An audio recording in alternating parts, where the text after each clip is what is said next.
Assalamualaikum warahmatullahi wabarakatuh. Hai, selamat sore semua. Apa kabar nih? Semoga semuanya dalam keadaan sehat-sehat saja ya.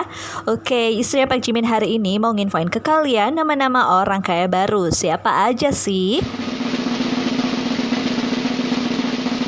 Yang pertama dari tim Sugi, bisi atas nama Alexander Johan dengan manajernya atas nama Abdul Ghafur, new account sebesar 10.000 US dollar.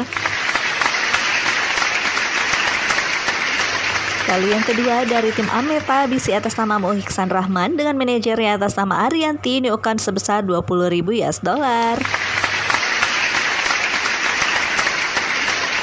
Yang ketiga dari tim Ganiun, bisi atas nama Fitriani dengan manajernya atas nama Magavira, new account sebesar 10.000 US dollar.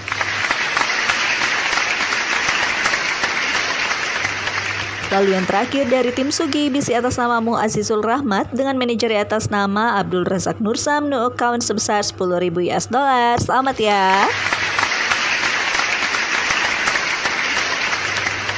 Suara petir bikin kaget, bunyinya terdengar ketika senja. Ayo kita mengejar target agar rezeki mengejar kita.